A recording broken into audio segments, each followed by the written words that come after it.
Racist cop yanks recruit from car, not knowing she's the base commanding officer. You made the biggest mistake of your career, Officer Matthews, but some lessons come at a price you'll never forget. What happens when a traffic stop turns into a career-ending nightmare? A police officer sees what he thinks is just another young recruit and decides to flex his authority, his arrogance blinding him to the truth. But who is this woman, and why does her revelation leave him speechless, humiliated, and facing the consequences of his actions?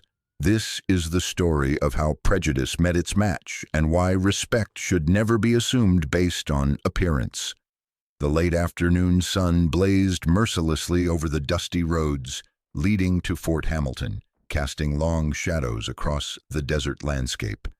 The heat shimmered off the asphalt like liquid metal, creating an almost surreal atmosphere around the military installation.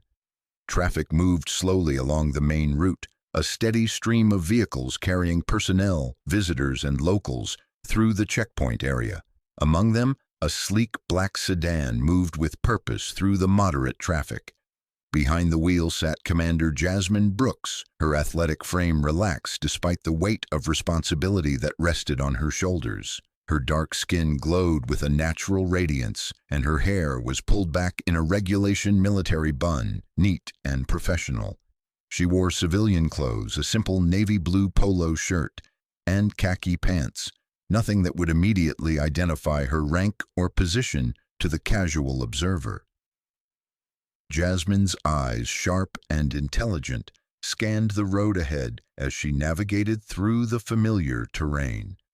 She had driven this route countless times over the past 18 months, since taking command of the base, but today felt different. There was an energy in the air, a tension that seemed to cling to everything like the oppressive desert heat.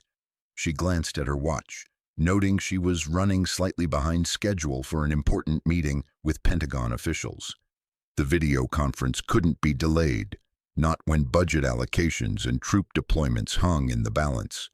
Her fingers drummed lightly against the steering wheel as she calculated the time needed to reach her office. In her rearview mirror, Jasmine noticed a police cruiser maintaining a steady distance behind her. The sight didn't alarm her initially. Law enforcement presence near military installations was common, expected even. But something about the way the vehicle seemed to shadow her movements triggered her instincts, honed by years of military training and countless situations where awareness meant the difference between life and death. Officer Derek Matthews sat behind the wheel of the patrol car, his pale blue eyes fixed on the sedan ahead. At 38, Matthews had spent 15 years on the force, 15 years of what he considered maintaining order in a world that seemed increasingly chaotic. His weathered face bore the permanent scowl of a man who believed the world owed him something, and his thick fingers gripped the steering wheel with unnecessary force. Matthews had always prided himself on being able to spot trouble, and something about the woman in the sedan ahead triggered every prejudiced instinct he possessed. Her car was too nice, her posture too confident. In his narrow worldview, people who looked like her didn't belong in vehicles like that, not in his territory. He reached for his radio, his voice crackling through the static as he called for backup. Unit 47 to dispatch. I've got a suspicious vehicle near the base entrance. Running a routine check. Might need assistance. The dispatcher's voice came back neutral and professional. Copy that, Unit 47, backup en route if needed. Matthews felt a familiar surge of adrenaline, the same rush he got whenever he had the opportunity to assert his authority. He'd been having a slow day, and this looked like it might provide some entertainment. His eyes narrowed as he studied the sedan's movements, looking for any excuse to justify what he was already planning to do. Jasmine noticed the cruiser getting closer in her mirror, and her military instincts kicked into high gear. She reduced her speed slightly, ensuring she was well within the posted limit, and checked her seatbelt. Her movements were deliberate and calm, the product of years of training that had taught her to remain composed under pressure. The flashing red and blue lights erupted behind her like a sudden storm, reflecting off her rearview mirror and flooding the interior of her car with alternating colors. Jasmine felt her jaw tighten, not with fear, but with the familiar frustration that came with being singled out for reasons she understood all too well. She activated her turn signal and pulled over to the shoulder of the road, her movements precise and by the book. As she came to a stop, she placed both hands on the steering wheel, where they would be clearly visible, another precaution born from experience rather than guilt. Matthews climbed out of his cruiser with exaggerated slowness, his hand resting on his service weapon in a gesture designed to intimidate. His swagger was unmistakable as he approached the driver's side window, his face already set in an expression of aggressive authority. Jasmine rolled down her window, her expression neutral but alert. She could read the officer's body language immediately, the way he positioned himself, the deliberate intimidation tactics, the barely concealed hostility in his approach. These were behaviors she'd observed countless times in conflict zones, the posturing of someone who relied on fear rather than respect. "License and registration," Matthews barked, not bothering with pleasantries or explanation. His tone was harsh, demanding, and designed to establish dominance from the first word. "May I ask why I was stopped, officer?" Jasmine asked, her voice calm and professional. She kept her hands visible on the wheel, following protocol, even as her military training screamed at her to challenge the obvious prejudice in his approach. Matthews's eyes narrowed, his face darkening with irritation. "I asked the questions here, girl. License and registration now." The word "girl" hung in the air like a slap, its disrespect intentional and cutting. Jasmine felt the familiar fire of anger begin to burn in her chest, but she kept her expression neutral. She had faced far worse than this small-minded bigot, and she wouldn't give him the satisfaction of seeing her lose control. "I understand you're doing your job," Jasmine replied evenly, "but I'd appreciate knowing what traffic violation I'm being cited for." Matthews leaned down, bringing his face closer to the window, his breath carrying the stale smell of coffee and cigarettes. "You were speeding, sweetheart. Now stop playing games and hand over your documents before this gets worse for you." Jasmine knew she hadn't been speeding. Her cruise control had been set exactly at the speed limit, a habit ingrained by military discipline. But she also knew that arguing would only escalate the situation. With deliberate movements, she reached for her purse, keeping her actions slow and visible. "I'm reaching for my license," she announced clearly, following protocols designed to prevent misunderstandings that could turn deadly. Matthews watched her every movement, his hand still resting on his weapon. Real careful now, no sudden moves. Jasmine retrieved her military identification along with her driver's license, the small gesture unconscious but telling. As she handed the documents through the window, Matthews snatched them with unnecessary force, his eyes scanning the licenses with growing confusion. The driver's license showed a local address, everything appearing to be in order. But Matthews paused when he saw the military ID, his brow furrowing as he tried to process what he was seeing. The photograph clearly showed the same woman sitting in front of him, but the rank insignia was confusing him. "What's this supposed to be?" he asked, waving the military ID dismissively. "Some kind of fake military card? You think this impresses me?" Jasmine felt her patience beginning to wear thin, but her voice remained steady. "That's my military identification, officer. I'm stationed at Fort Hamilton." Matthews let out a harsh laugh, the sound grating and full of disbelief. "Right, and I'm the Secretary of Defense. You expect me to believe some little recruit like you has clearance for the base?" The word "little" struck Jasmine like a physical blow, not because it hurt, but because it revealed the depth of Matthews's ignorance and prejudice. She was 5'8", athletic, and commanded presence wherever she went, but to him she would always be diminished by his narrow-minded assumptions. "I'm not a recruit," Jasmine said, her voice carrying a slight edge now. "If you'd look at the identification more carefully—" "Don't tell me how to do my job!" Matthews exploded, his face flushing red with anger. "Step out of the vehicle, now!" Jasmine felt her military training kick in, the voice of countless instructors echoing in her mind about de-escalation and maintaining composure under pressure. But another voice, the one that had carried her through 20 years of service and countless dangerous missions, whispered that sometimes you had to stand your ground.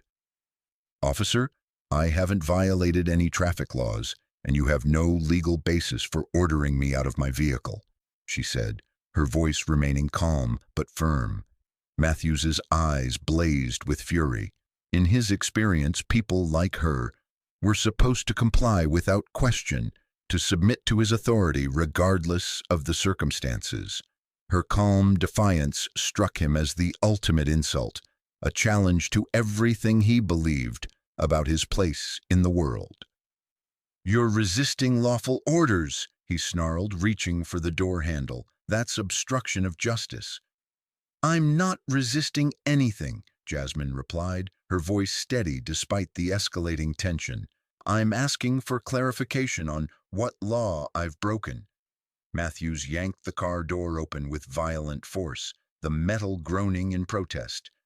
"Get out of the car right now, or I'll drag you out myself." Jasmine realized the situation was spiraling beyond reason. She could feel the officer's escalating aggression, the dangerous edge that suggested he was looking for an excuse to use force. With careful movements, she unbuckled her seatbelt and stepped out of the vehicle, her hands visible and her movements non-threatening. Even standing, Jasmine maintained her composure, but Matthews seemed to interpret her calm confidence as defiance.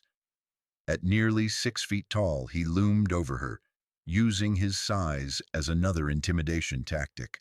"Turn around, hands on the car," he barked, his hand moving to his handcuffs.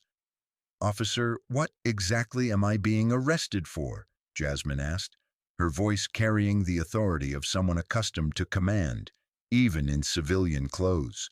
The question seemed to infuriate Matthews further. "You're under arrest for resisting arrest, obstruction of justice, and failure to comply with lawful orders." Jasmine almost laughed at the circular logic. Being arrested for resisting arrest when no initial crime had been committed was a classic abuse of authority, and she recognized it immediately. But she also knew that fighting it here, on the side of the road with an obviously unstable officer, could end badly. "I need to make a phone call," she said as Matthews roughly grabbed her arm. "You'll get your phone call at the station," he sneered, forcing her hands behind her back with unnecessary roughness. The handcuffs clicked shut, tighter than necessary, cutting into her wrists. As Matthews shoved her toward his patrol car, Jasmine caught sight of the base entrance in the distance. The irony wasn't lost on her that she was being arrested, within sight of the installation she commanded, by a man whose understanding of authority was so fundamentally flawed that he couldn't recognize it when it stood right in front of him. The ride to the police station was conducted in tense silence. Matthews kept glancing in his rearview mirror, studying his prisoner with a mixture of satisfaction and lingering confusion.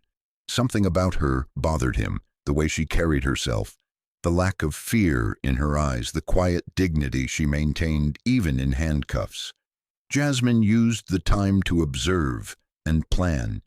She noted the officer's behavior, his obvious satisfaction with the arrest, the way he seemed to be enjoying her predicament. These details would be important later, when the truth came to light and justice demanded its due. At the station, Matthews processed her with the same rough efficiency he'd shown on the road. He took her fingerprints, photographed her, and placed her in a holding cell, with the self-satisfied smirk of a man who believed he'd won something important. "Your one phone call," he said, gesturing toward the wall-mounted phone with exaggerated courtesy. "Make it count, recruit." Jasmine moved to the phone with measured steps, her fingers steady as she dialed a number from memory. The voice that answered was crisp and professional. "Fort Hamilton Base Operations, Lieutenant Colonel Hayes speaking."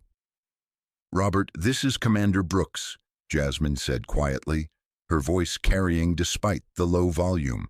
"I need you to contact Base Legal immediately. I've been arrested by local police." There was a moment of stunned silence on the other end of the line. "Ma'am? Did you say arrested?" "Approximately 30 minutes ago, just outside the base entrance. I need David Coleman from JAG here as soon as possible. And Robert?" Jasmine paused, her voice taking on an edge that her subordinate recognized immediately. "I need you to document everything, every detail, every timeline, every witness. This is going to become a very big problem very quickly." "Yes, ma'am, I'm on it immediately." Jasmine hung up the phone and returned to the bench in her cell. She sat with her back straight, her hands folded in her lap, and waited. She had learned patience in the most demanding environments on Earth, and this small-town police station held no terrors for her. Matthews watched her through the bars, his earlier satisfaction beginning to curdle into unease. There was something about the way she'd made that phone call, the authority in her voice, the calm confidence that suggested she knew something he didn't. "Your lawyer coming?" he asked with forced casualness. Jasmine looked up at him, her expression unreadable. "Among others." The simple response sent a chill down Matthews's spine, though he couldn't quite articulate why. He turned away, trying to shake off the growing feeling that he'd made a serious mistake. The police station buzzed with an undercurrent of tension as word of the arrest spread through the building. Detective Lisa Monroe, a veteran officer with 23 years of experience, approached Matthews's desk with a concerned expression. Her graying hair was pulled back in a practical ponytail, and her weathered face bore the lines of someone who had seen enough to know when something didn't add up. "Derek, what exactly happened out there?" she asked, her voice low but probing. Monroe had worked with Matthews before and had always found his arrests to be questionable at best. But something about this one felt different. Matthews leaned back in his chair, his earlier confidence beginning to show cracks around the edges. Routine traffic stop turned into a situation. Subject was uncooperative, refused to comply with lawful orders. Monroe studied his face, noting the slight tremor in his hands as he shuffled papers on his desk. "What kind of situation?" "The woman in holding doesn't look like someone who'd give you trouble." "Don't let appearances fool you," Matthews replied, his voice taking on a defensive edge. "She was defiant from the moment I approached her vehicle, questioned my authority, refused simple commands. I had to take control of the situation." Monroe glanced toward the holding area, where Jasmine sat with the same calm composure she'd maintained since arrival. There was something about the woman that didn't fit Matthews's narrative, something that set off Monroe's instincts in a different way entirely. "Did you run her identification through the system?" Monroe asked. Matthews's jaw tightened. "Standard procedure. Everything checked out, no warrants, clean record. Doesn't change what happened during the stop." What Matthews hadn't mentioned was the phone call that had come through dispatch 20 minutes earlier.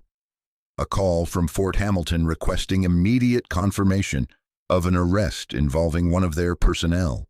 A call that had been routed to Chief of Police Samuel Crawford, who was currently behind closed doors making phone calls of his own.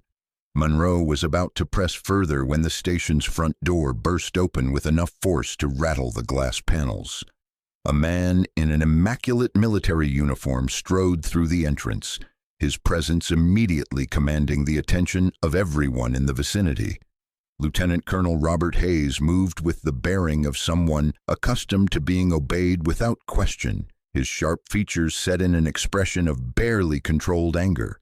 Behind him followed a civilian in an expensive suit, David Coleman, the base's chief legal counsel. Coleman's face was a mask of professional composure, but his rapid stride and the tight grip on his briefcase suggested barely contained urgency.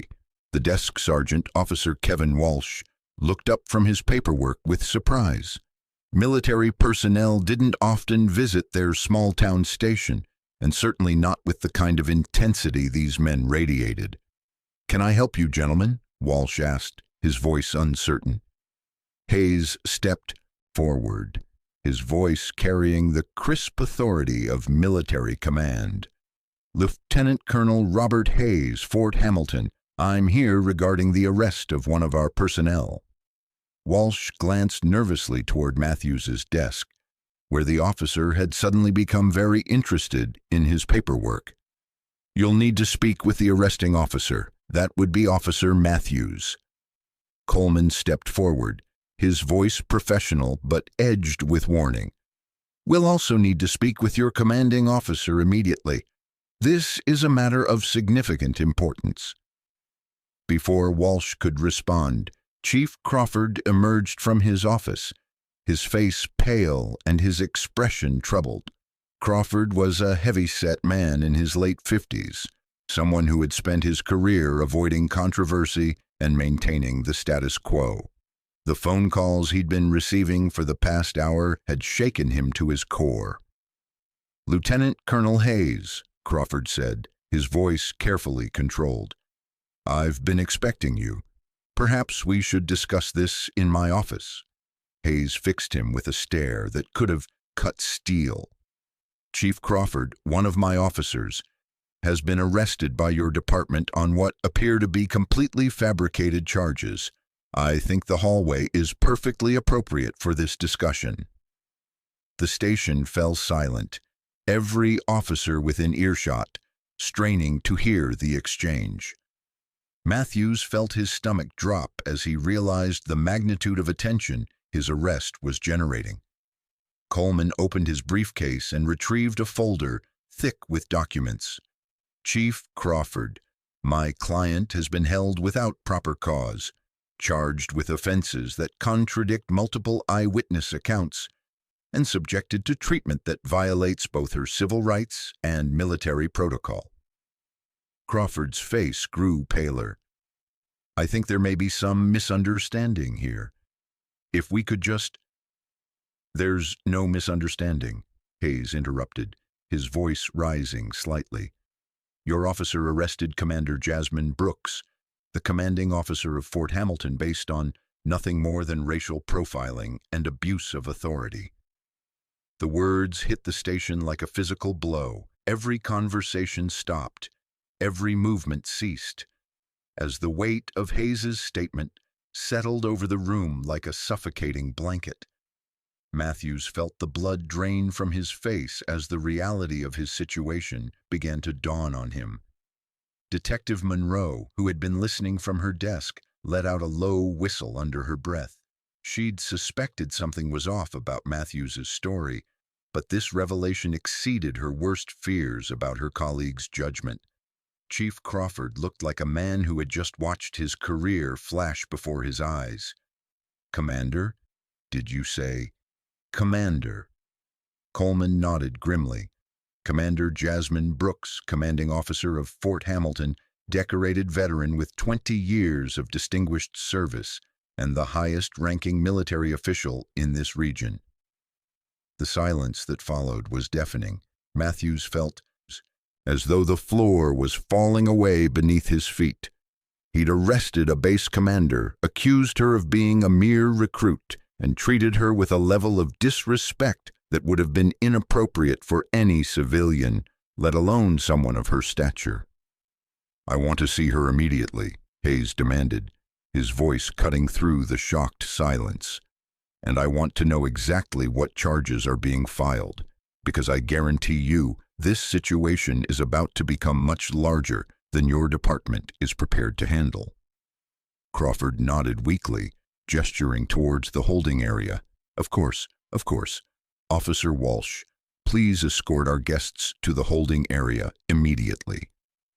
As the group moved toward the back of the station, Matthews remained frozen at his desk, his hands trembling slightly as the full scope of his mistake began to sink in. He had always believed that his badge gave him immunity, that his authority was absolute within his jurisdiction.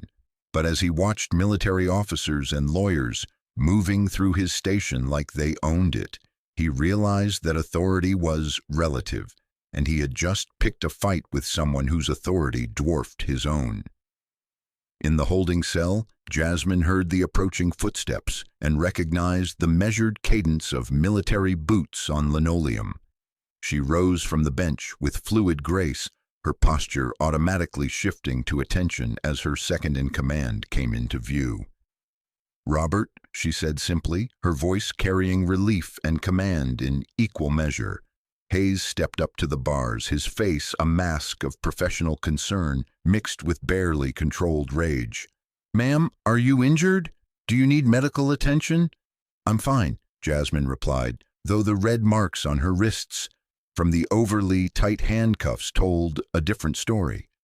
"But I need you to understand that this isn't just about me.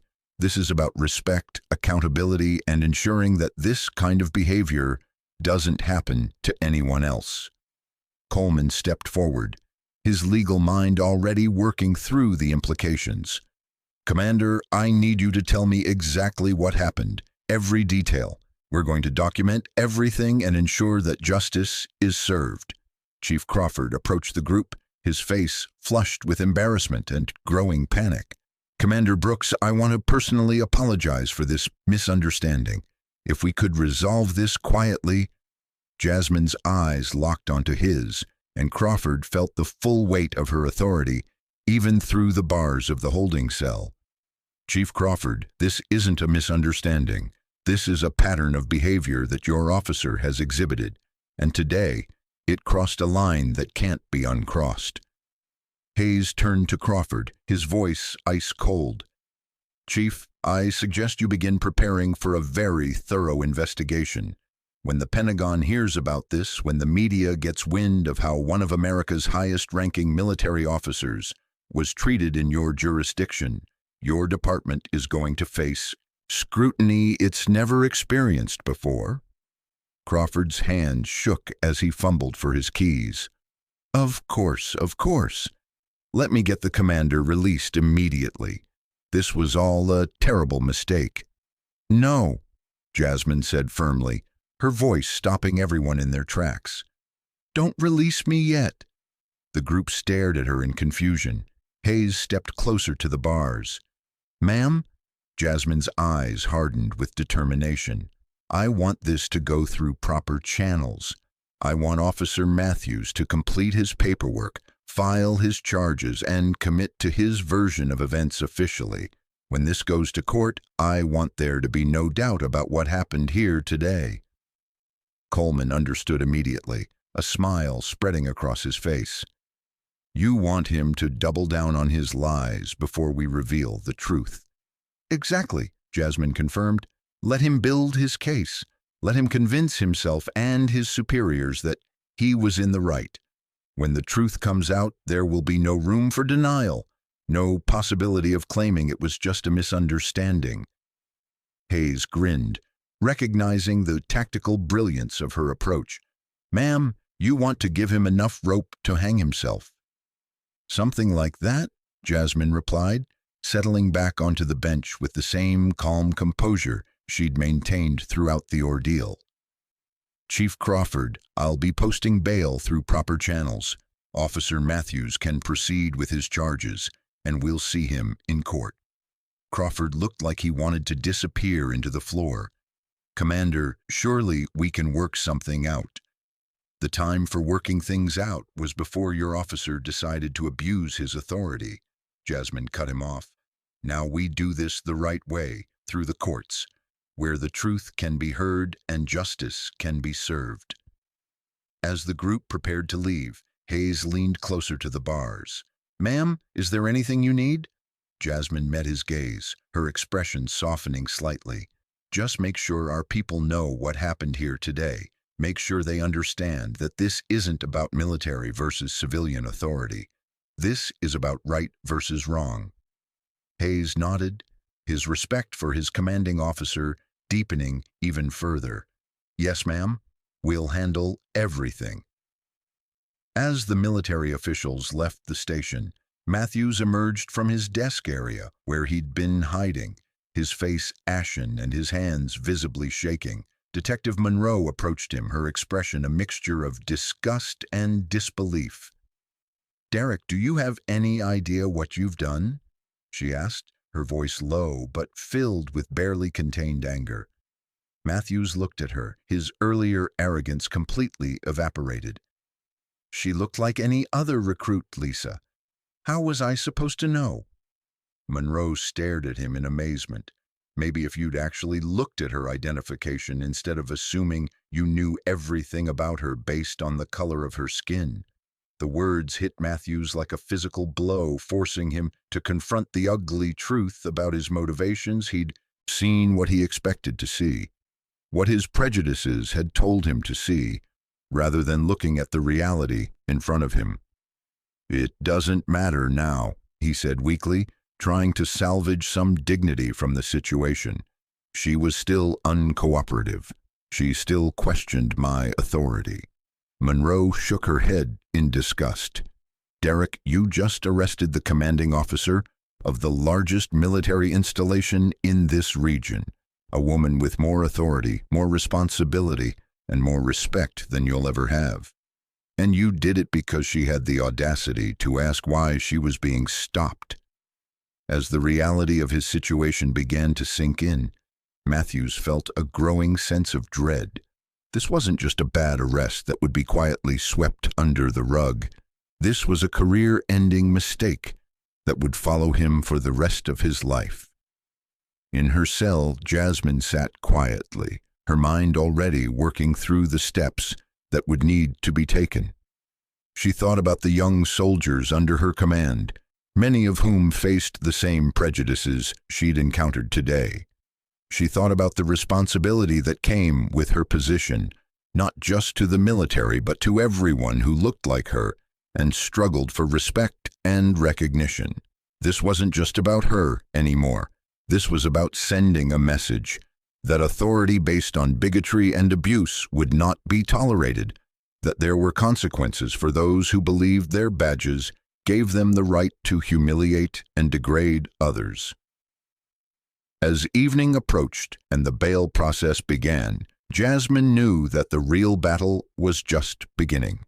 Officer Matthews had made his choice, had committed to his version of events, and now he would have to face the consequences when the full truth was revealed in court.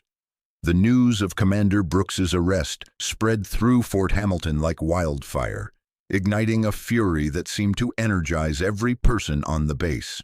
Within hours of Lieutenant Colonel Hayes's return, phones were ringing, emails were flying, and personnel who rarely showed emotion were expressing outrage that bordered on militant.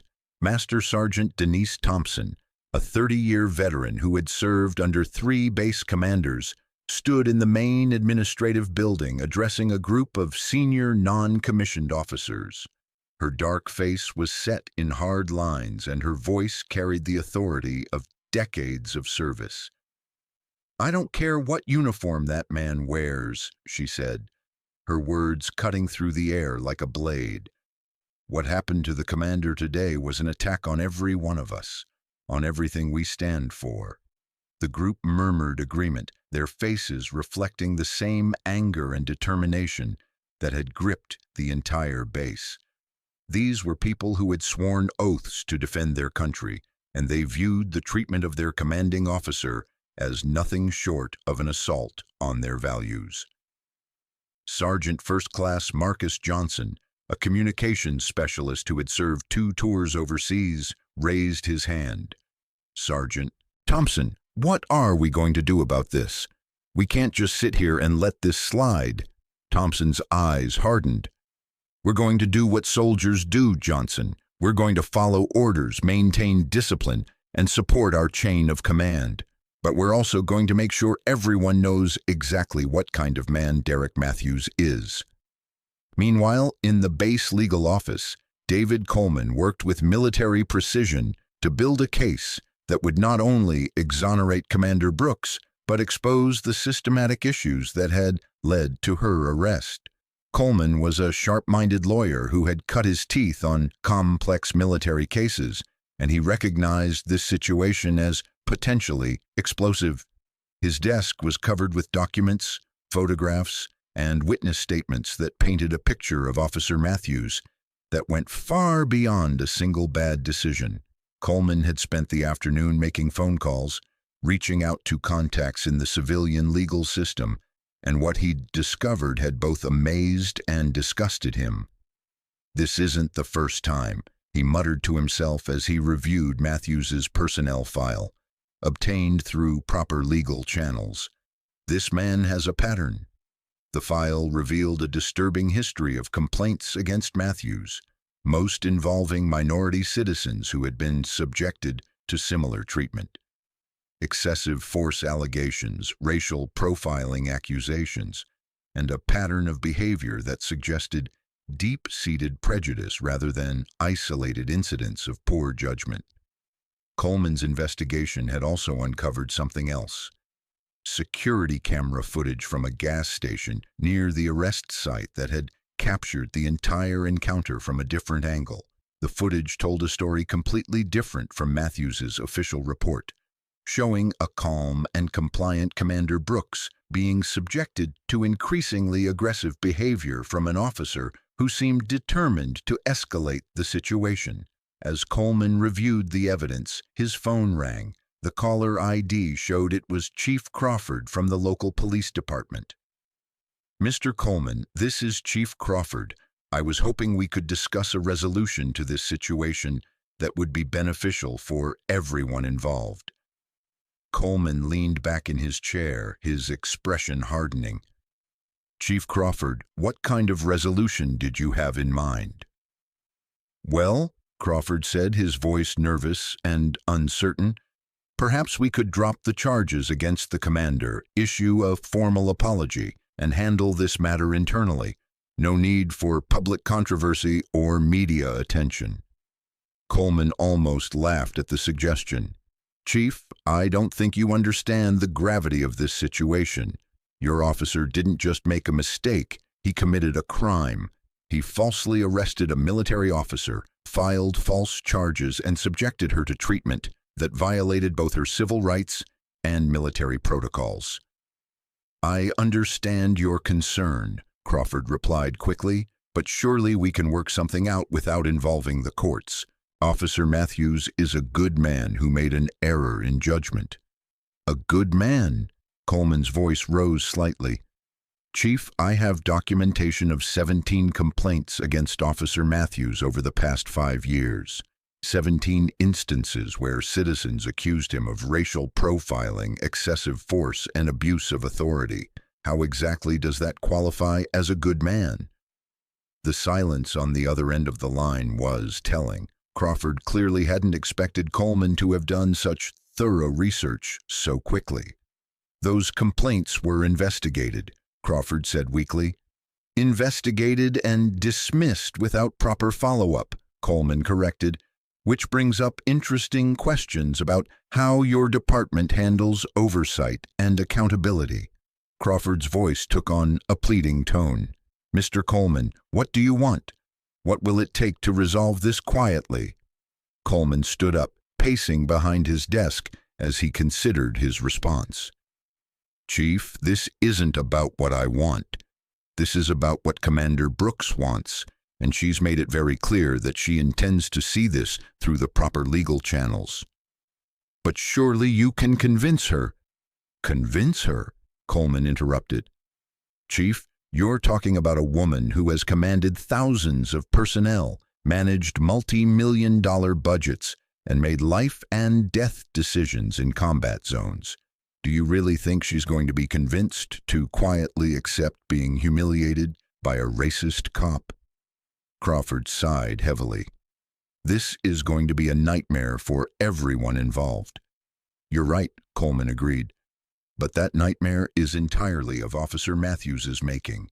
He chose to target Commander Brooks. He chose to escalate the situation, and he chose to file false charges. Now he gets to face the consequences. After ending the call, Coleman gathered his files and prepared to visit Commander Brooks at her home. The case was solid, the evidence overwhelming, but he knew that military justice and civilian justice sometimes operated on different timelines. This situation would require careful coordination to ensure maximum impact. As the sun set over the desert landscape, activity at Fort Hamilton continued at an unusually intense pace. Personnel who would normally be off duty remained on base, their conversations dominated by discussions of the day's events. The commissary, the gym, and the recreation areas all buzzed with anger and determination. Captain Michelle Davis, the base's public affairs officer, worked frantically to manage the growing media attention. News outlets had somehow gotten wind of the story, and reporters were calling constantly, seeking confirmation and details about the arrest of a military commander. Captain Davis, this is Rebecca Chen from Channel 7 News. We're hearing reports that a military commander was arrested by local police. Can you confirm? Davis chose her words carefully. The base is aware of an incident involving one of our personnel and local law enforcement. We are cooperating fully with all appropriate investigations and have confidence that the truth will emerge through proper legal channels. It was a careful non-denial that neither confirmed nor dismissed the reports, but Davis knew that the story was too big to contain for long. When the full truth came out, it would dominate headlines across the country. In her modest home off base, Commander Brooks sat at her kitchen table reviewing documents with Coleman. She had changed into civilian clothes, but her bearing remained unmistakably military. Her movements were precise, her questions pointed, and her focus absolute. "David, I want you to understand something," she said, looking up from the police report Matthews had filed. "This isn't about revenge or humiliation. This is about accountability and change." Coleman nodded, studying her face. "Commander, with respect, Officer Matthews humiliated you in public, violated your rights, and filed false charges. A little revenge might be justified." Jasmine leaned back in her chair, her expression thoughtful. 20 years in the military taught me that real strength isn't about crushing your enemies, David. It's about building something better from the wreckage they leave behind." Coleman studied her with growing admiration. "So, what's the plan?" "We let Matthews dig his own grave," Jasmine replied. "We let him file his charges, prepare his case, and convince himself that he's in the right. Meanwhile, we build an airtight case that exposes not just his actions, but the system that enabled them." Coleman opened his briefcase and pulled out a thick folder. "I've been doing some digging into Matthews's background. What I found is disturbing but not surprising." He spread several documents across the table, each one telling a story of abuse and prejudice that had been systematically ignored by the local police department. Complaint after complaint from minority citizens who had been subjected to similar treatment, all dismissed or buried by a department more interested in protecting its own than serving justice. 17 complaints in 5 years, Coleman said, his voice grim. Excessive force, racial profiling, intimidation tactics. The pattern is clear and undeniable. Jasmine studied the documents, her military mind analyzing the information with tactical precision. Have any of these complainants been willing to testify? Most were too intimidated or afraid of retaliation, Coleman replied. But with your case bringing attention to the issue, I think some of them might be willing to come forward. Then we give them a platform, Jasmine said decisively. We make this about more than just my arrest. We make it about justice for everyone who has been silenced by fear. Coleman smiled, recognizing the strategic brilliance of her approach. "Commander, you're not just fighting for yourself, are you?" "I stopped fighting just for myself the day I took my oath as an officer," Jasmine replied. "This is about responsibility, about using the platform I've been given to create change." As they worked through the evening, building a case that would expose the truth and demand accountability, neither of them knew that across town, Officer Matthews was having the worst night of his life. The next morning dawned crisp and clear, but the atmosphere at the police station was anything but serene. Officer Derek Matthews arrived for his shift to find the parking lot crowded with news vans, their satellite dishes reaching toward the sky like mechanical flowers seeking sunlight. Reporters milled about the entrance, their cameras ready to capture any development in what had overnight become a major news story. Matthews tried to enter through the back entrance, but Detective Monroe was waiting for him in the locker room, her expression grim and her arms crossed. "Derek, we need to talk," she said without preamble. Matthews avoided her gaze as he opened his locker, his hands shaking slightly as he tried to maintain the pretense of normalcy. "What about, Lisa?" "About the fact that you arrested a base commander yesterday and are apparently planning to proceed with charges," Monroe replied, her voice heavy with disbelief. "Derek, do you have any idea what you've done?" Matthews slammed his locker shut with more force than necessary. "I did my job. I arrested someone who was uncooperative and hostile. Her rank doesn't give her the right to ignore lawful orders." Monroe stared at him in amazement. "Lawful orders? Derek, you stopped her without cause, demanded identification without justification, and arrested her for asking questions. That's not law enforcement, that's harassment." "She was suspicious," Matthews insisted, his voice rising defensively. "She was in an expensive car, acting like she owned the place. I had every right to investigate." "Acting like she owned the place," Monroe repeated incredulously. "Derek, she practically does own the place. She's the commanding officer of the largest military installation in the region. Of course she was confident." Matthews felt his face flush with anger and embarrassment. "I don't care what her rank is. In my jurisdiction, everyone follows the same rules." Monroe shook her head sadly. "Derek, your jurisdiction extends to civilian law enforcement. It doesn't give you the right to harass military personnel, and it certainly doesn't give you the right to arrest someone for being confident while black." The words hung in the air between them, finally giving voice to the truth that everyone had been dancing around. Matthews had targeted Commander Brooks not because of any law she had broken, but because of his own prejudices and assumptions about who belonged where. "That's not what this is about," Matthews said weakly, but his protest lacked conviction. "Isn't it?" Monroe challenged. "Be honest with yourself, Derek.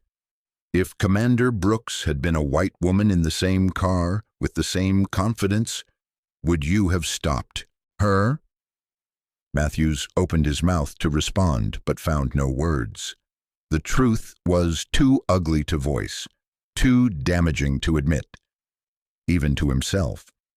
Meanwhile, at Fort Hamilton, the morning briefing had taken on an unusual intensity. Lieutenant Colonel Hayes stood before a room filled with senior officers, their faces reflecting a mixture of anger and determination that he had rarely seen outside of combat zones. "Ladies and gentlemen," Hayes began, his voice carrying the weight of command, "yesterday's events represent more than an attack on Commander Brooks. They represent an attack on the principles we've sworn to uphold."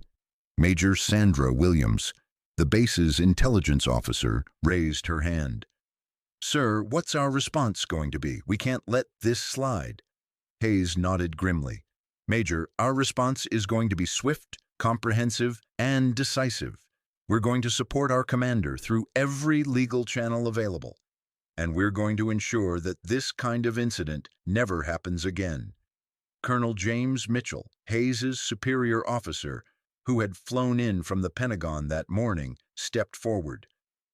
Mitchell was an imposing figure with silver hair and penetrating eyes that had seen action in 3 different conflicts.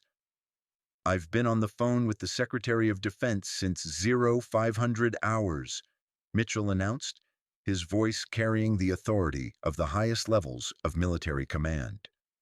"This incident has reached the highest levels of government, and there are people in Washington who are very, very interested in seeing justice served."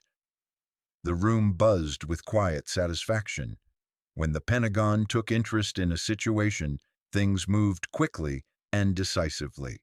Furthermore, Mitchell continued, "We've been authorized to provide whatever resources are necessary to ensure that Commander Brooks receives the full support of the United States military in seeking justice."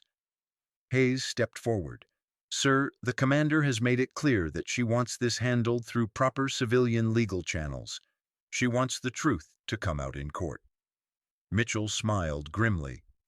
"Then we'll make sure she has the best legal representation money can buy, and we'll make sure that Officer Matthews faces every consequence his actions deserve."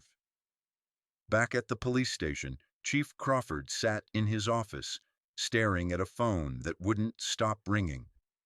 Every call brought worse news: reporters seeking statements, city council members demanding explanations, and federal agencies making inquiries about his department's procedures. The worst call had come from the mayor's office. Mayor Patricia Holmes had made it clear that Crawford's job depended on how he handled this situation, and given the media attention it was generating, his options were limited. A knock on his door interrupted his brooding. Detective Monroe entered without waiting for permission, her face set in determined lines. "Chief, we have a problem," she announced. Crawford looked up wearily. "Lisa, I'm pretty, Sure, we have several problems. Which one are you referring to?" Monroe placed a file on his desk. "I've been reviewing Matthews's previous arrests and complaints, Chief.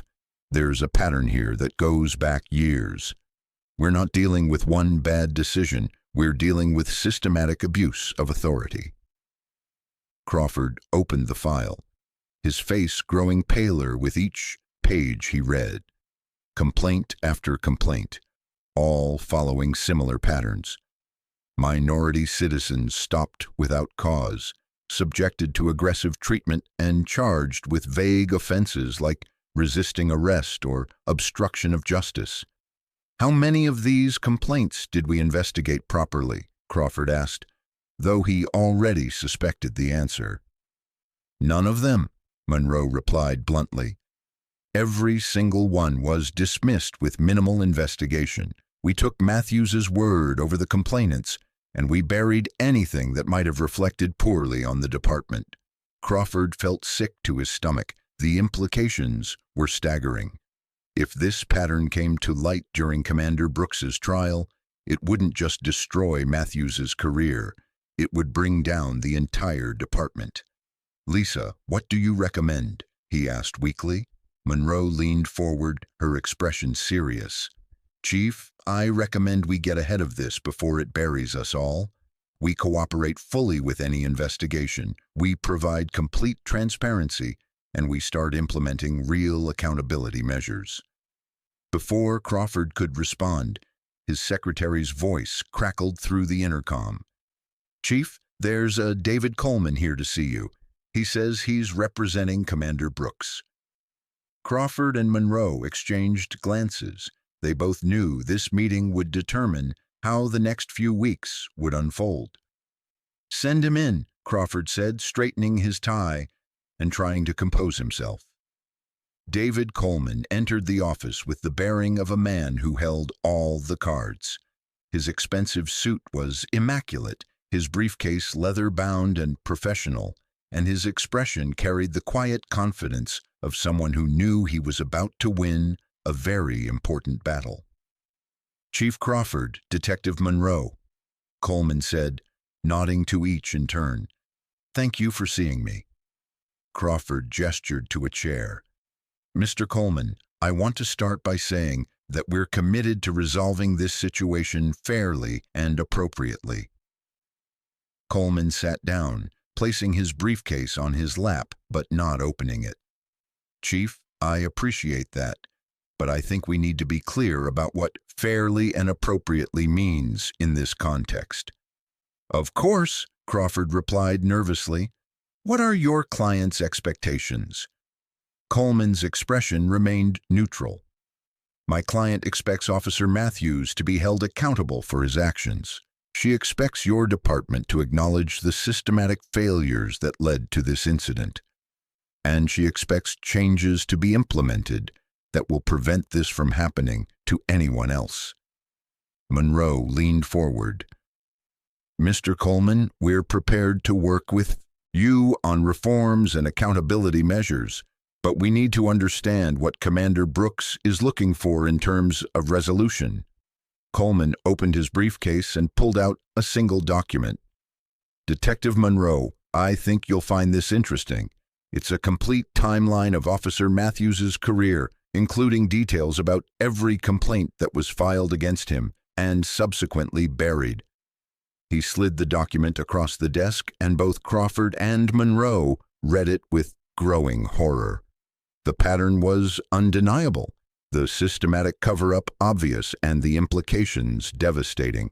"This goes to trial," Coleman said simply. "Commander Brooks wants this aired in open court, where the truth can be heard and justice can be served.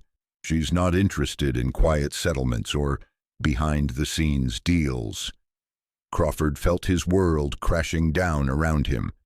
"Mr. Coleman, surely you understand that a public trial will be damaging for everyone involved, including your client."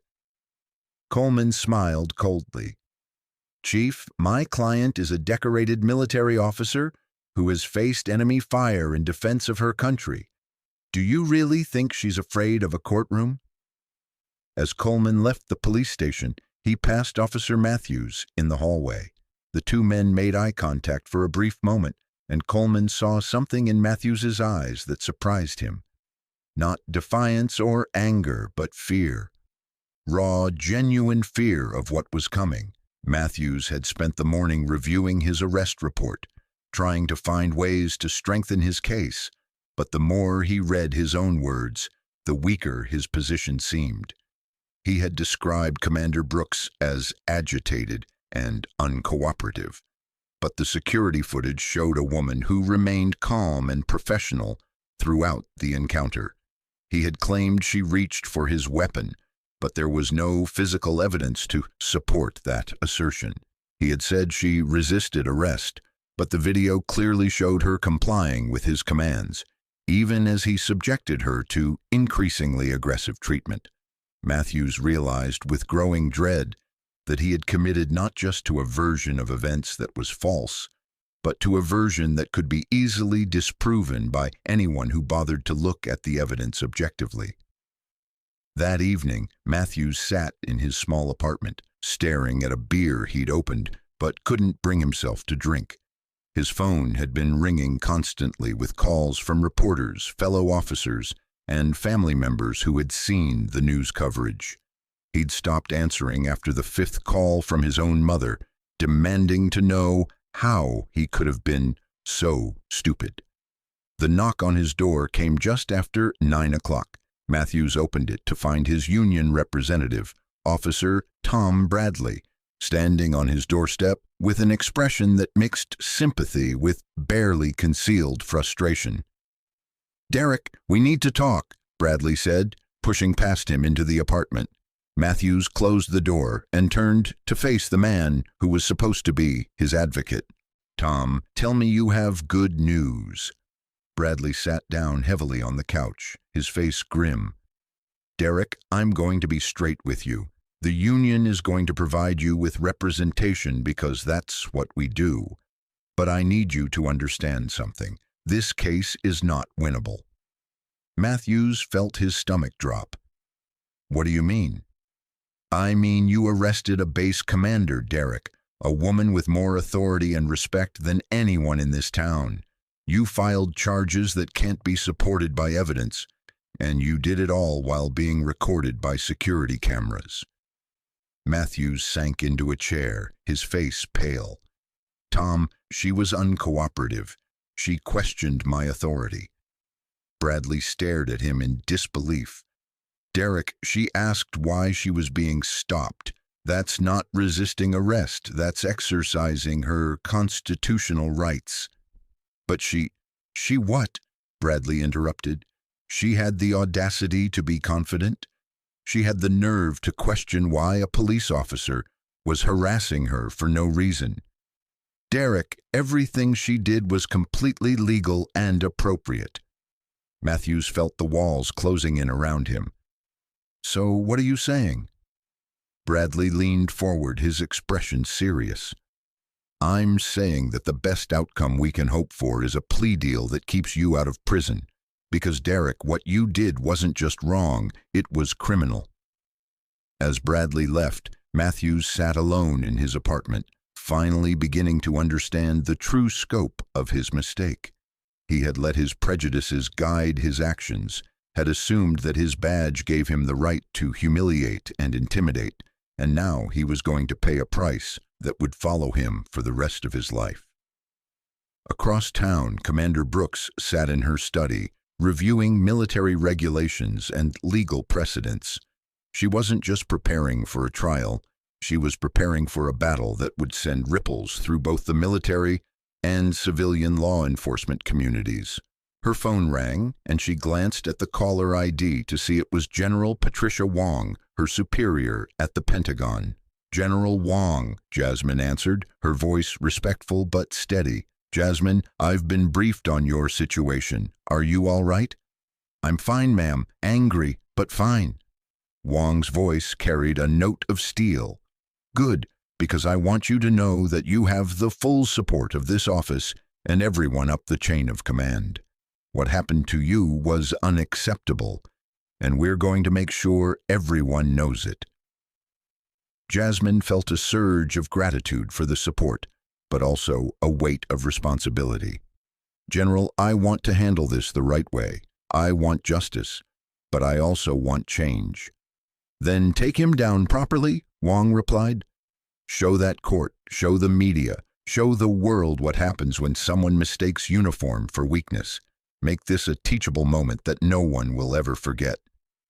As Jasmine ended the call, she looked out her window at the base in the distance, its lights twinkling like stars in the desert darkness. Tomorrow, the real battle would begin, and she was ready to fight not just for herself, but for every service member who had ever faced discrimination and every civilian who had been abused by those sworn to protect them. The truth was on her side, and as any good military strategist knew, the truth was the most powerful weapon of all. 3 weeks later, the courthouse in downtown Mesa Vista hummed with an energy that veteran court observers had rarely witnessed. The media presence was overwhelming, with news trucks lining the street and reporters broadcasting live updates to national audiences. The case of Officer Derek Matthews versus Commander Jasmine Brooks had captured public attention in ways that transcended local interest, becoming a symbol of larger issues plaguing American society. Inside the courthouse, the gallery was packed beyond capacity. Military personnel in dress uniforms sat alongside civilian supporters, their presence a silent but powerful statement of solidarity. The front rows were occupied by journalists, their notebooks ready and cameras discreetly positioned to capture every moment of what promised to be a landmark case. At the defendant's table, Commander Brooks sat with the same composed dignity she had maintained throughout the entire ordeal. She wore a navy blue suit that was both professional and understated, her military bearing evident even in civilian clothes. Beside her, David Coleman organized his files with the precision of a surgeon preparing for a complex operation. The prosecution table told a different story. District Attorney Thomas Mitchell, a career prosecutor with political ambitions, sat rigidly as he reviewed notes that seemed to provide little comfort. Beside him, Officer Matthews looked like a man facing execution, his face pale and his hands trembling slightly as he tried to project confidence he clearly didn't feel. Judge Robert Sterling entered the courtroom with the measured pace of someone who understood the gravity of the situation before him.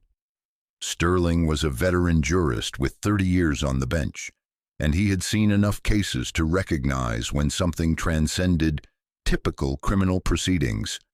"Court is now in session," announced the bailiff, his voice echoing through the packed courtroom. "The case of the state versus Commander Jasmine Brooks." Judge Sterling surveyed the crowded gallery before addressing the attorneys. "Counselors, given the significant public interest in this case, I want to remind everyone that this courtroom will operate according to law and procedure, not public opinion or media attention." District Attorney Mitchell rose first, his movements stiff and uncomfortable. "Your Honor, the state will prove that the defendant, regardless of her military rank, violated the law by resisting lawful arrest and obstructing a police investigation." Coleman stood next, his voice carrying quiet confidence. "Your Honor, the defense will prove that Officer Matthews violated my client's constitutional rights, filed false charges, and committed perjury in his official report."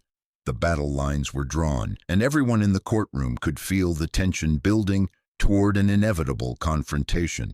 Judge Sterling nodded. "Mr. Mitchell, you may call your first witness." The state calls Officer Derek Matthews to the stand.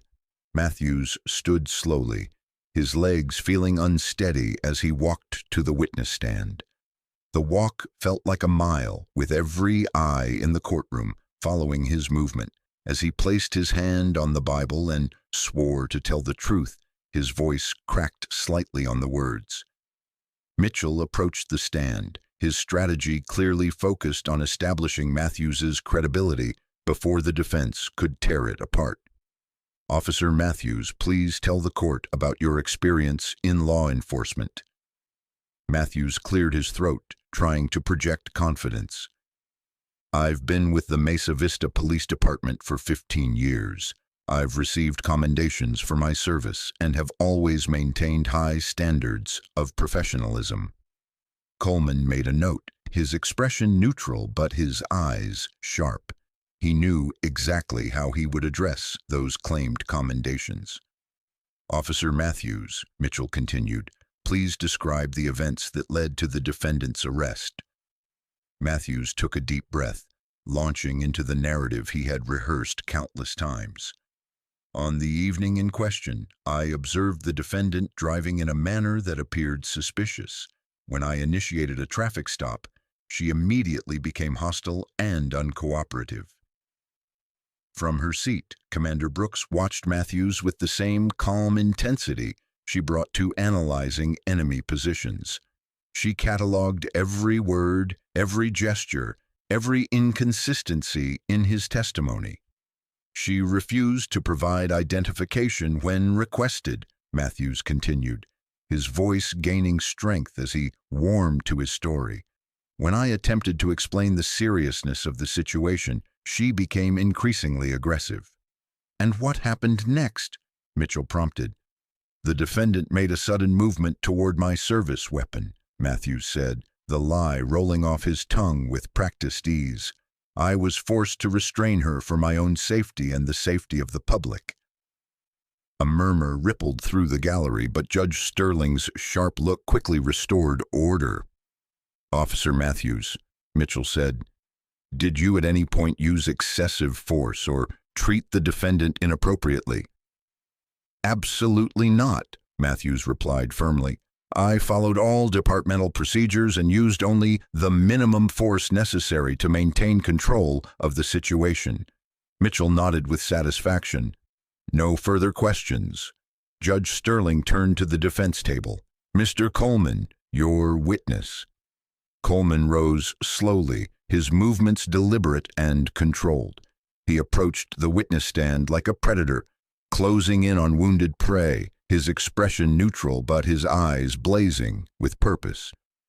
"Officer Matthews," Coleman began, his voice conversational, "you testified that my client was driving suspiciously.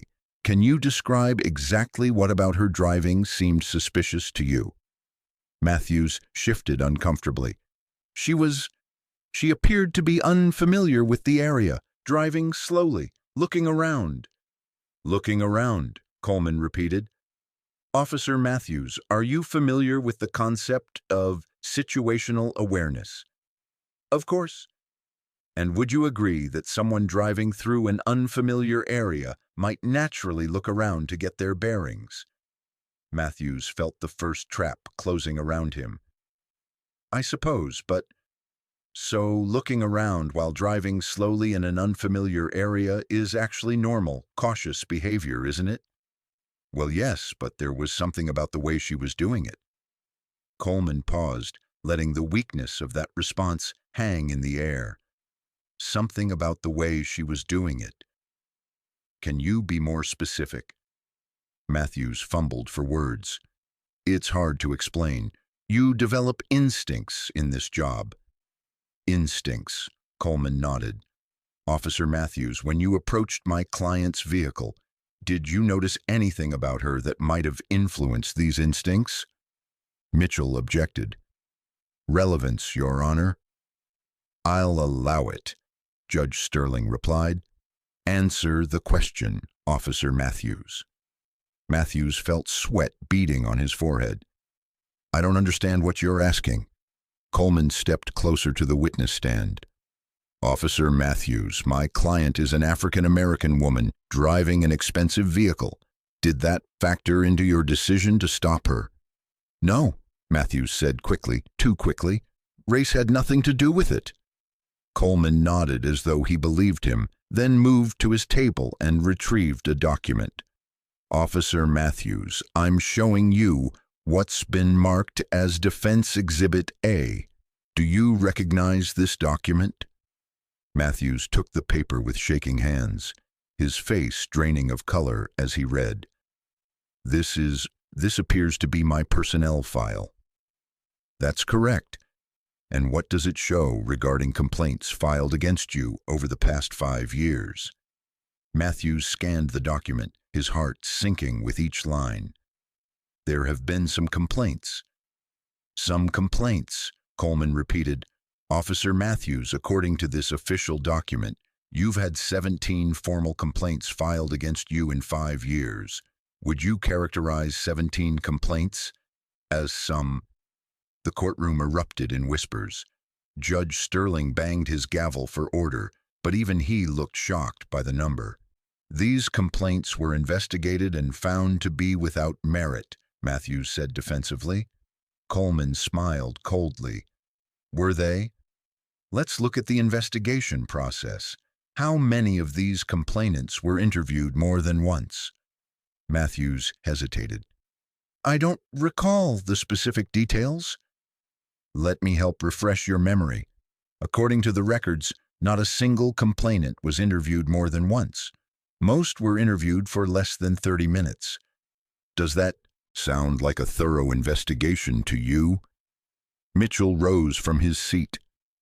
"Objection, Your Honor. The defense is attacking the entire department rather than focusing on the specific incident." Coleman turned to the judge. "Your Honor, Officer Matthews's pattern of behavior is directly relevant to his credibility as a witness and his motivations during the encounter with my client." Judge Sterling considered for a moment. "Overruled. Continue, Mr. Coleman." Coleman returned his attention to Matthews, who was now visibly sweating despite the courthouse's air conditioning. "Officer Matthews, of these 17 complaints, how many involved African-American citizens?" Matthews's mouth went dry. "I don't know the exact number." 16, Coleman stated matter-of-factly. 16 of 17 complaints involved African-American citizens. Do you see any pattern there?" "Coincidence," Matthews mumbled. Coincidence, Coleman repeated, his voice rising slightly. Officer Matthews, what are the demographics of Mesa Vista? I don't understand. The population breakdown by race. What percentage of Mesa Vista's population is African American? Matthews shifted in his seat. Maybe 8%. Coleman turned to the jury.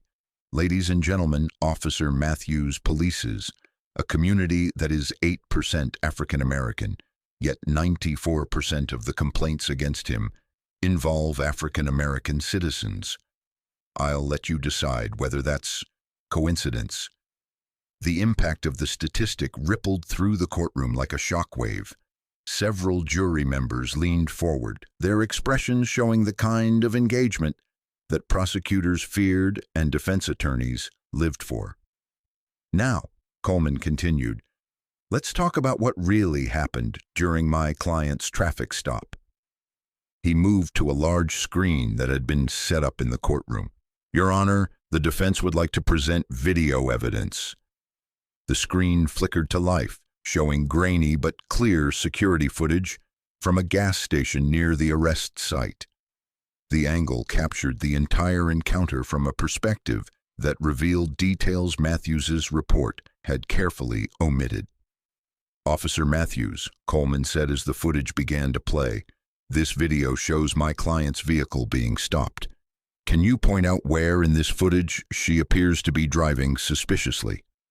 Matthews watched in horror as the video showed Commander Brooks driving normally, maintaining appropriate speed and signaling properly before pulling over.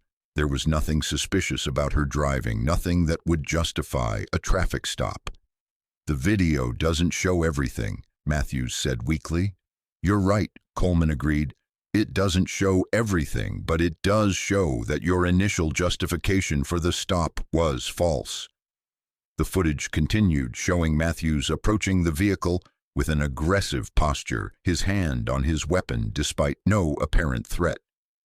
The audio was clear enough to pick up his demanding tone and Commander Brooks's calm responses.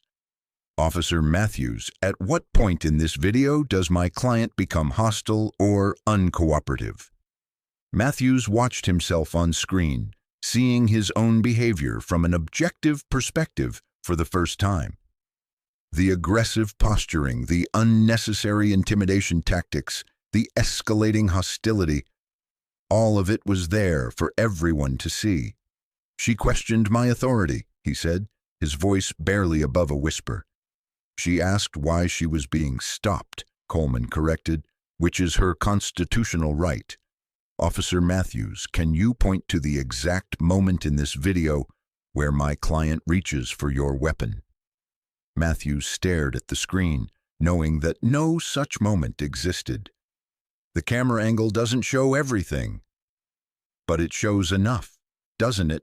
Coleman pressed. It shows that your report contains multiple false statements. It shows that you escalated a routine traffic stop into a confrontation.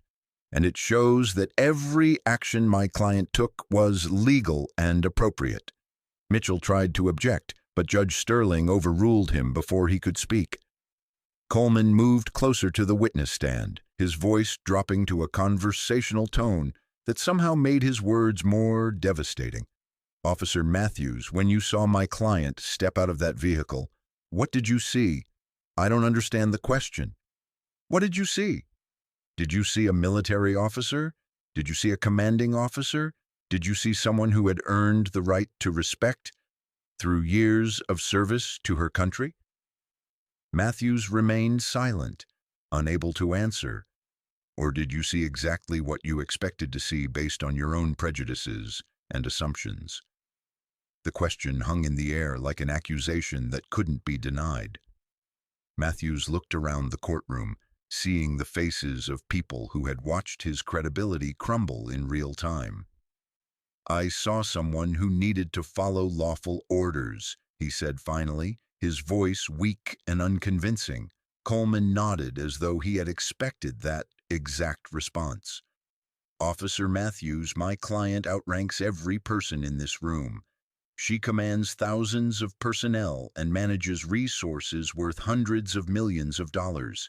She has been trusted with national security responsibilities that you couldn't begin to comprehend.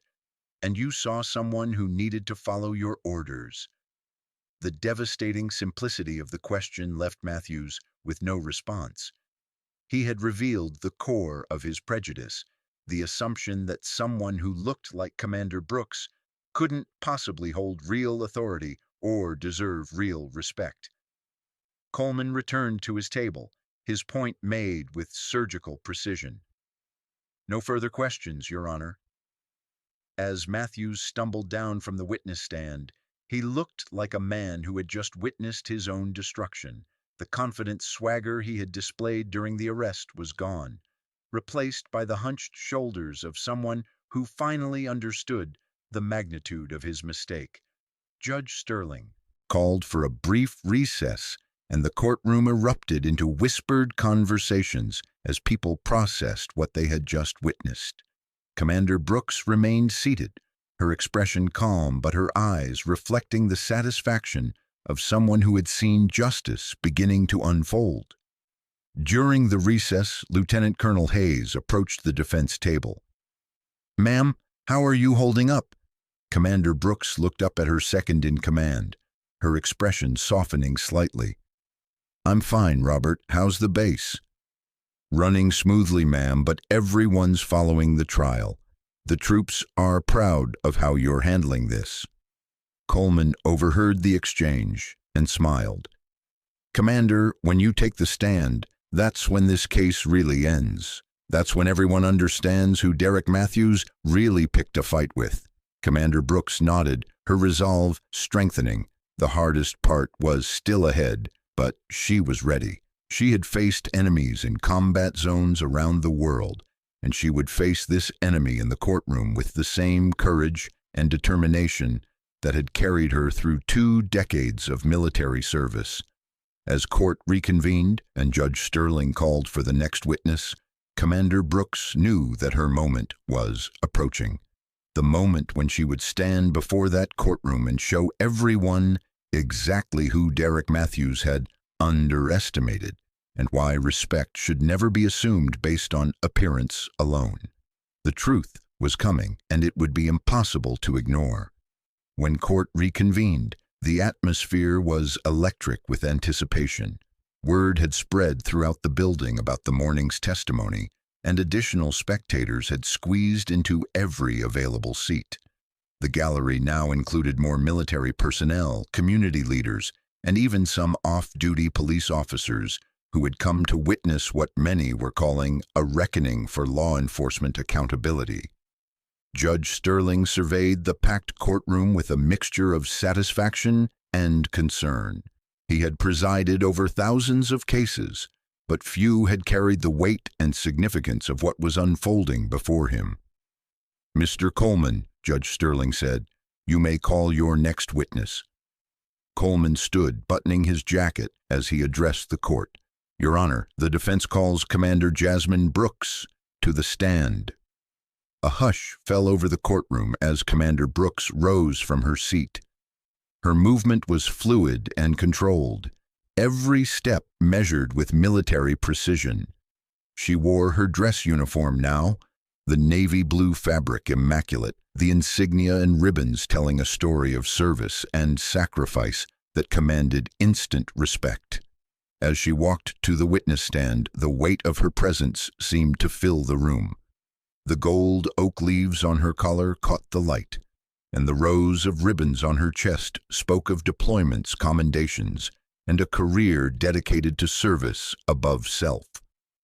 Officer Matthews, watching from the prosecution table, felt his stomach turn as the full reality of his situation became undeniably clear. This wasn't just any military officer. This was someone whose rank and bearing commanded respect from generals and politicians, and he had treated her like a common criminal. Commander Brooks placed her hand on the Bible, her voice strong and clear as she took the oath.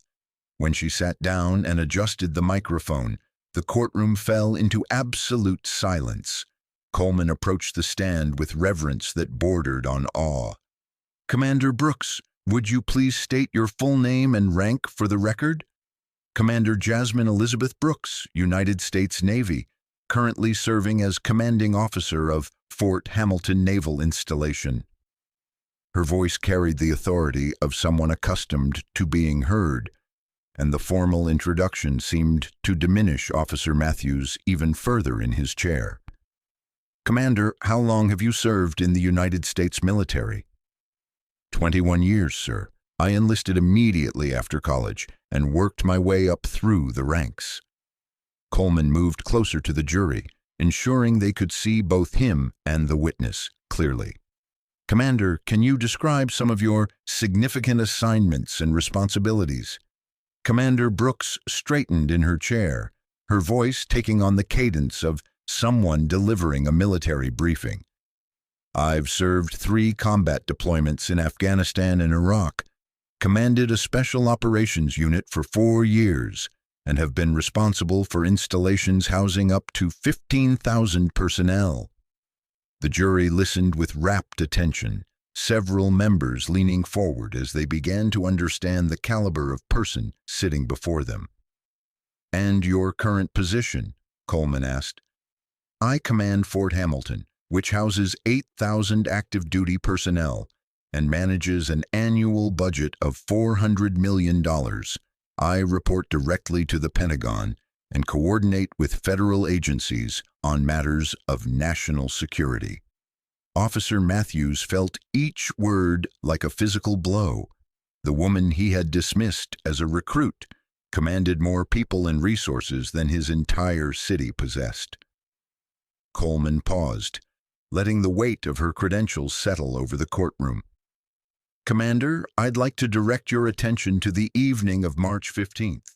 Can you tell the court what happened during your encounter with Officer Matthews?" Commander Brooks's expression remained professional, but her voice carried an edge that hadn't been there before. "I was driving to Fort Hamilton for an emergency meeting with Pentagon officials when Officer Matthews initiated a traffic stop." "Did you know why you were being stopped?" "No, sir. I was driving at exactly the posted speed limit, had committed no traffic violations, and was simply traveling to my duty station." Coleman nodded. "What was Officer Matthews's demeanor when he approached your vehicle?" "Hostile and aggressive from the first moment," Commander Brooks replied without hesitation.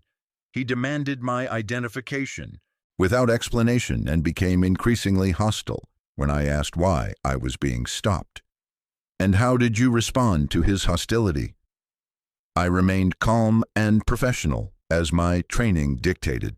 I provided my identification as requested and attempted to de-escalate the situation through respectful dialogue." Coleman moved to his table and retrieved the video evidence. "Commander, I'm going to play the security footage of your encounter with Officer Matthews. I'd like you to provide commentary on what we're seeing."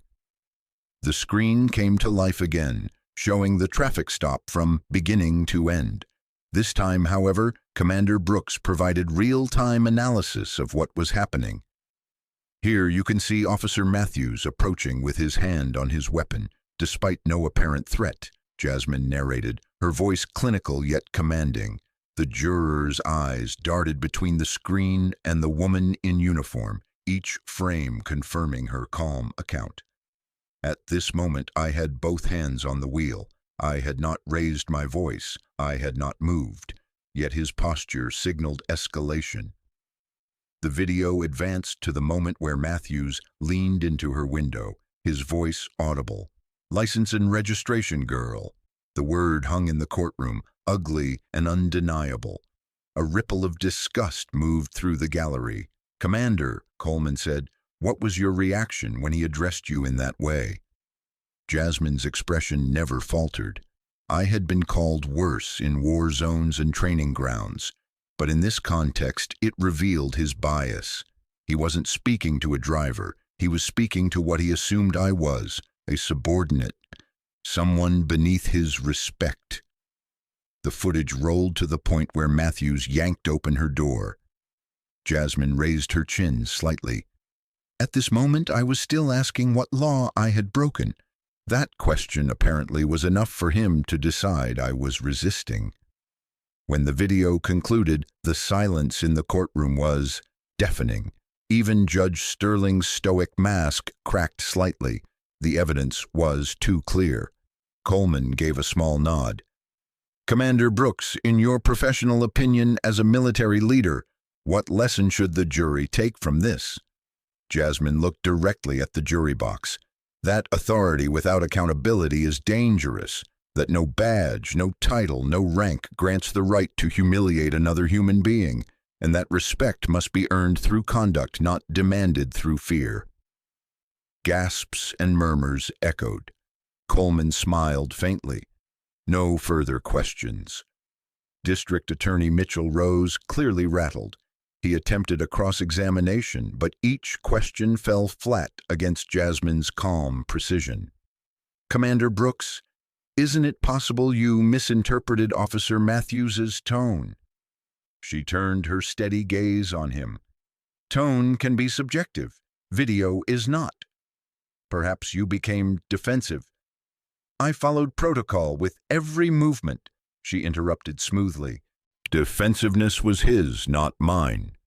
Mitchell stammered, flipped through his notes, then muttered, "No further questions." The damage was done. The jury had seen both the video and the living embodiment of authority on the stand.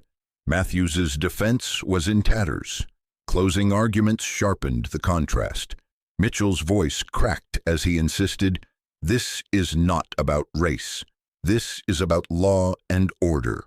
Officer Matthews made a judgment call, but his words felt hollow, drowned out by the images the jury had seen with their own eyes. Coleman, in contrast, thundered, "This case is not about a single traffic stop. It is about a pattern, 17 complaints, one officer, one target group, and finally one victim who refused to be silenced. Commander Brooks represents everything good about service and sacrifice. Officer Matthews represents everything dangerous about unchecked prejudice. The choice is yours." The jury deliberated for only 4 hours. When they returned, the gallery held its breath. On the charge of false arrest, we find the defendant, Officer Derek Matthews, guilty. On the charge of filing false reports, guilty. On the charge of violation of civil rights under color of law, guilty. The courtroom erupted, gasps, cheers, even a few tears. Matthews slumped forward, his face ghost white. Commander Brooks remained still, her discipline unbroken, but her eyes shone with restrained vindication. Judge Sterling banged his gavel. "Order! Officer Matthews, you have abused the trust granted to you by this court and this community. Sentencing will be scheduled, but let it be clear, this jury has spoken. Justice has been served." Outside, cameras flashed as reporters surged forward. The story was no longer local, it was national. "Base commander wins civil rights case against racist cop," flashed across headlines before the ink had dried. Matthews was stripped of his badge within the week. His appeals went nowhere, and when sentencing arrived, he received 3 years in federal prison, not long, but enough to end his career forever. Chief Crawford resigned under pressure, his department forced into a federal review. Detective Monroe testified to patterns of misconduct, and reforms were ordered. Body cameras mandated, oversight boards established, complaints reopened. The fallout rippled far beyond Mesa Vista.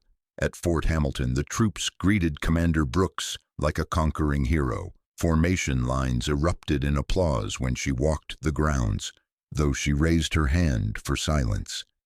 "This victory," she told them, "is not mine alone. It belongs to every soldier, sailor, airman, and Marine who has ever faced prejudice.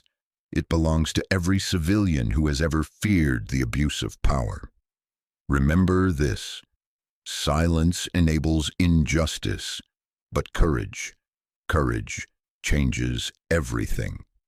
General Wong's words proved prophetic. Jasmine had turned the courtroom into a battlefield of truth, and she had won, decisively. Months later, as she stood at a Pentagon podium giving testimony on police-military relations, she reflected on the ordeal.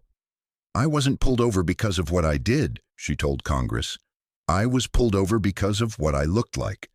But the measure of a nation is not in its mistakes, it is in how it corrects them." The applause that followed was thunderous.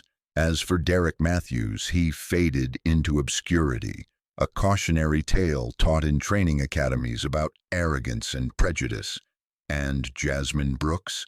She continued her rise, her name etched not just in the annals of military command, but in the wider fight for justice. Respect, she proved, should never be assumed based on appearance. It should be demanded by truth, earned by honor, and defended by law.